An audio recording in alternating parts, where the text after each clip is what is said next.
Hi friends, ஈஸியாக சிறுகீரை பொரியல் செய்யலாம் வாங்க. டேஸ்ட்டாகவும் இருக்கும். இந்த மாதிரி செஞ்சு ட்ரை பண்ணி பாருங்கள். பிடிச்சதுன்னா என்னோடய சேனல் வந்து லைக் பண்ணிக்கோங்க. ஃபஸ்ட்டு வந்து ஒரு கடாயில் எண்ணெய் விட்டுக்கலாம்.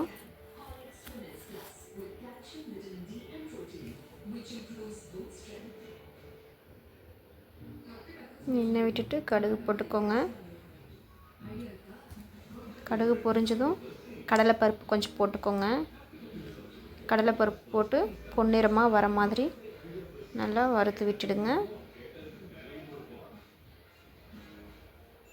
கூடவே ஒரு 3-4 பல்லு வந்து பூண்டு தட்டி போட்டுக்கோங்க. பூண்டை வந்து உரிச்சிட்டு போட்டுக்கோங்க. கொஞ்சம் லைட்டாக பெருங்காயத்தூள்,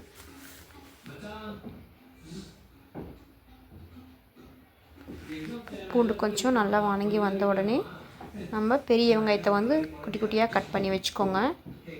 வெங்காயம் வந்து கொஞ்சம் அதிகமாகவே போடுங்க, அப்போ தான் வந்து டேஸ்ட் நல்லாயிருக்கும். பெரிய வெங்காயம் நல்லா சின்ன சின்னதாக கட் பண்ணி போட்டு நல்லா வணக்கி விட்டுடுங்க. வெங்காயம் எவ்வளோ போடுறீங்களோ அந்த அளவுக்கு கீரை வந்து டேஸ்ட்டாக இருக்கும். கூட வந்து வரமிளகா போட்டுக்கலாம். நீங்கள் பச்சை மிளகா வச்சுருக்கீங்க அப்படின்னா நீங்கள் பச்சை மிளகாவும் டேஸ்ட் பிடிக்கணும் போட்டுக்கோங்க.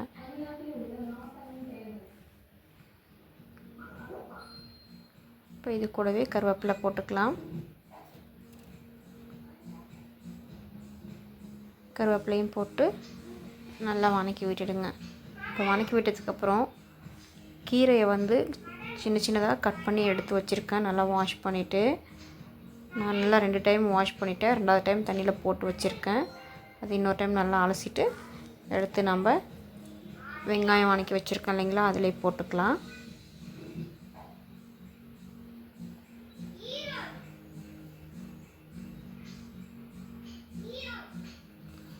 கீரை வந்து நல்லா குட்டி குட்டியாக கட் பண்ணிவிடுங்க. அப்போ தான் வணங்குறதுக்கு ஈஸியாக இருக்கும், சாப்பிடும்போதும் நல்லாயிருக்கும். போட்டு இப்போ நல்லா கிளறி விட்டுடுங்க. கிளறி விட்டுட்டு கொஞ்சம் உப்பு போட்டுக்கோங்க.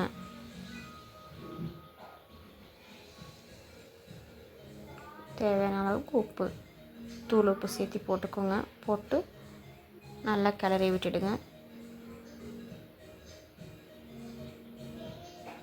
ஓரளவுக்கு நல்லா எண்ணெயிலே வணங்கிடும். இப்போ உங்களுக்கு தண்ணி தேவை அப்படின்னா மட்டும் லைட்டாக தெளித்து மட்டும் விடுங்க, அதிகமாக ஊற்றக்கூடாது. தெளித்து விட்டு ஒரு பிளேட் போட்டு மூடி சிம்மில் வச்சு விட்டுருங்க. சிம்மில் வச்சு ஒரு 5 மினிட்ஸ் விட்டுட்டு ஓப்பன் பண்ணி பாருங்கள். நல்லா இந்த மாதிரி வெந்திருக்கும். வெந்திருக்கும் போது தேங்காய் துருவி போட்டு, தேங்காய் ஆப்ஷனல் தான், உங்களுக்கு தேங்காய் வேணும்னா போட்டுக்கோங்க, வேண்டாம்னா தேவையில்லை.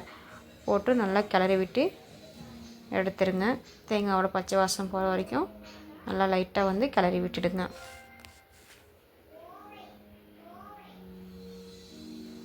அவ்வளோதாங்க, சூப்பரான சிறுகீரை பொரியல் வந்து ரெடி ஆகிடுச்சு. இந்த மாதிரி செஞ்சு கொடுத்தீங்க அப்படின்னா கண்டிப்பாக சிறுகீரை சாப்பிடாதவங்க கூட சாப்பிடுவாங்க. இதுலேயே கொஞ்சம் சாப்பாடு மட்டும் நீங்கள் கலந்து கூட சாப்பிட்டிங்கன்னா ரொம்ப டேஸ்ட்டாக இருக்கும். குழந்தைங்க கீரை சாப்பிடல அப்படின்னா இந்த மாதிரி செஞ்சு கொடுங்க. சாப்பிடாத குழந்தைங்க கூட இந்த மாதிரி செஞ்சு கொஞ்சம் சாப்பாடு போட்டு கிளறி கொடுத்தீங்க அப்படின்னா நல்ல கீரை சாப்பிடுவாங்க.